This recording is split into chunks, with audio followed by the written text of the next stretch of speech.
Let me say it is a pleasure to be here this evening. It is a great opportunity for me, and I know our congregation is thrilled that we can participate.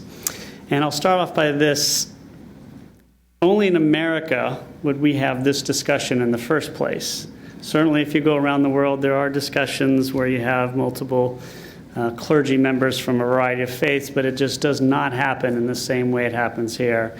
And I'm going to talk a little bit about how religious freedom has been something that gives us not only the opportunity to thrive as human beings, but also gives religion the opportunity to thrive in a way probably never seen before. And I'm going to start off with the story of Moses. How many of you have heard of Moses? Nice Jewish boy. Good guy. When we look at Moses, we remember one thing, of course. We remember Ten Commandments. We remember freedom. From a Jewish perspective, Moses is the greatest human being who ever lived, not only because he was Moses, but because he created religion. And what was this religion based upon? It was based upon one idea. We're leaving Egypt, and we're not doing it that way anymore. And if you go through Jewish liturgy, if you go through the Talmud, if you go through the sages, you will find this echoed time and again. It is the seminal moment in my religion. Remember that you were slaves in Egypt. Because when you treat other peoples and you remember yourself as a slave, you understand how difficult their lives are. And from the moment we left Egypt, that very moment was the moment the idea of religious freedom came into fruition. Now, certainly not freedom in terms of what we have here in America, but certainly quite impressive for its time and age. We look at Moses as this leader starting out in the desert, starting to create this new religion, but we forget one thing. Moses wasn't a religious leader. Moses was a secular leader. He was the leader of state. Who was the religious leader at the time? Aaron, his brother. And we learn very quickly from this important little bit of nepotism. State and religion are two separate entities. Moses was not given the right to be the priest because he was the leader of the state. Likewise, Aaron was never the leader of the people. He was the leader of the religion. And this is something quite important to remember, because if Moses, who we consider to be the greatest human being from our religion, wasn't good enough to be the leader of both the state and the religion, then should anybody else be given that privilege? And what we see from that moment in time when we left Egypt, and we didn't leave Egypt alone. It says very clearly that there was a mixed multitude, meaning there were other peoples who came with us, leaving Egypt for obvious reasons. That when we left Egypt, we remembered our time there, and we remembered for all time that separation is necessary. And how do we know this continued? Because as we look into history, into ancient Israel, we hear about wonderful people, great human beings. How many have ever heard of King David? Good guy, really impressive. Did some things he shouldn't have, but overall, quite impressive human being. Was King David in charge of religion? No. Very specifically, there was always a priest. But in ancient society, when it became clear that a priest and a king were not enough to ensure this religious liberty, who else was entered into the mix? The prophets, the third division of power. Sound familiar? 3 divisions? The prophet, priest, and king. Even a king such as David was not allowed to be in charge of the priesthood, and when he tried to do so, he was punished. The king regulated the state, the priest regulated the religion, and the prophet made sure that they did their jobs. The prophet was outside. The prophet could do everything he wanted. He could go up to the king and say, "You're messing up." He could go up to the priest and say, "You're messing up." It was a way to ensure that both these people were functioning in the way they were supposed to, giving people the option and opportunity to pray in a way in which they could also be good human beings, which was quite essential. So from a very early time, we see separation of power. Now, certainly it wasn't religious freedom, again, that we have today, but certainly it was much more than probably any other society 3,000 years ago. Now, once that society ended and the kingdoms of Israel left. What do we find out as Jews? And what we find out is this. From the time 2,000 years ago-ish, we have been a people without a land. One of the few instances of a people that did not have a country. Of course, in modern times, the modern state of Israel is here, but that's 2,000 years later. We are a people who lived in other countries for 2,000 years. And if you look at Judaism from a historical perspective, there is one important rule. When Jews lived in a society that was open, intellectual, and gave some semblance of a freedom of a religion, we succeeded and thrived. When we lived in societies that did not do these things, we suffered and did not thrive. And that is a general rule across the board. I'll give a couple of examples. In Babylon about 1,200 years ago, and in Spain about 1,000 years ago, Jews thrived as never before since the time of the destruction of the temple. What two societies did they live in? They lived in Babylon, they lived in Spain. Who was in charge? The Muslims. Jews had never thrived as they did under the auspices, under the power of the Muslims in Babylon, talking 9th century, and in Spain, 10th century. Why? Because even though these Islamic empires believed Jews were second-class citizens, they still gave us rights. And those rights were you are allowed to pray as you would like and still be part of our society. There are some limits, but you can pray as you like. It's an intellectual society, and guess what? Did we thrive? It's called the Golden Age of Spain because of that reason. In fact, except for modern America, Jews have not thrived in any country since the Golden Age of Spain. And think about it. This was 1,000 years ago.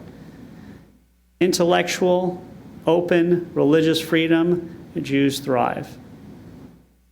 We don't have those things, we see what happens. Pogroms. Anybody heard the word pogrom? And Tsarist Russia going into communities and basically killing whenever you felt like it. The Holocaust, the Spanish Inquisition. Time and again we have seen when you are not given religious freedom, when you are separated because of your religion, when a government says, my religion is better than yours, you can't practice yours the way you want, I'm going to punish you if you try. Those societies do not do as well in the long run, and I think that was added. So that brings us to the modern day America, and something so incredible I doubt even our biblical leaders could have imagined what would happen in this country.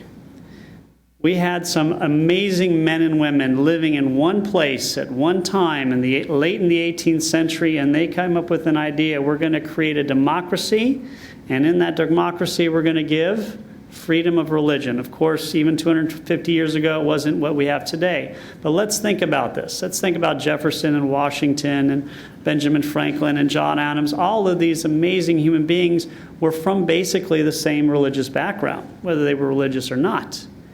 Yet they set a precedent for something that would happen 225, 300 years in the future. There were 3,000 Jews in America at the time. Almost how many Muslims? I don't even know if there were any. Buddhists? No way. Hindus? I doubt it.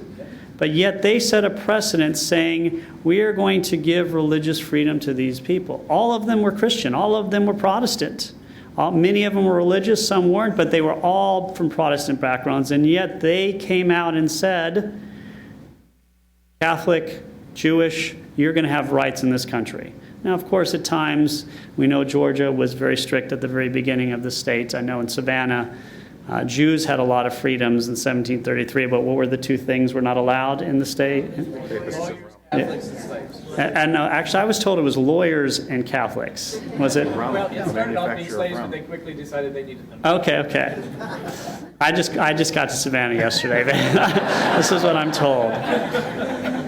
So yes, there was some, it wasn't the freedoms we have today, but these gentlemen set a precedent that was beyond anything that could ever have been imagined. Without any people who were the other being here. Basically, the only other at the time were Catholics, and still some semblance of freedom was given them, even considering what was going on in Europe at the time. What does that mean for the rest of us? And I'm going to tell you the story of the Jews. Give me a few minutes. And we're going to skip over the 18th century because by 1880 there was about 250,000 Jews in this country. Almost all German descent. By the Revolution there was only 3,000. So 250,000 Jews is not a lot of Jews. Not a lot of people.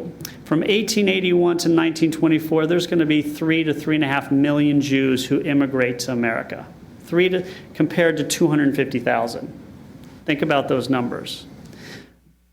99.9% of those Jews were coming from Eastern Europe. And guess how much money they had? Zilch. All of them coming from villages, from places where they were walled off. Most of them weren't allowed to bring their money over. They came to America. They didn't speak English. They didn't know the customs. They came here with absolutely nothing. They came to America for one reason, because of a promise of religious freedom. And religious freedom meant, from their perspective, freedom across the board. Because when they came to America, they found the two things they were looking for: intellectual society, open society. And when they came here, they realized that America was giving some amazing gifts. And the most amazing of all those gifts was free education. They came here and they took advantage of this free education. They worked all day and night so their children could go to school. When their children grew up, they worked all the time so their children could go to school. And this was all allowed basically because of this freedom of religion. Now, when they first came here, they, of course, adopted the trappings of other religions. If you come to my synagogue, you'll see it's very similar architecture. It's a beautiful place, but yet they were still given these freedoms, and these freedoms allowed them to become part of society, something that really had not happened in maybe 1,000 years. And if you look at Jews today, most people look at us and say they're doing very well. I mean, we're still a small number of people, but why are we thriving in America like nowhere else before? One reason: freedom of religion.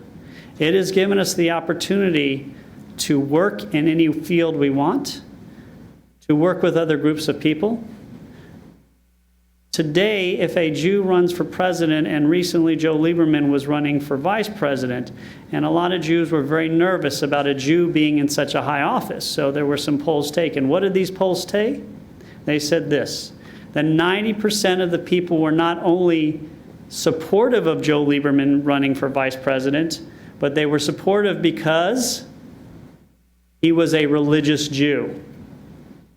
They weren't supporters because he was Jew. They weren't against him because he was Jewish. They were supporters because he was religious. Today, from a background of several thousand years of persecution where, most of my family was killed in the Holocaust. If I went back generations, I would find people have been persecuted on levels that I can't even imagine. Going from that to this day, I as a Jew can be anything I want to be in this country.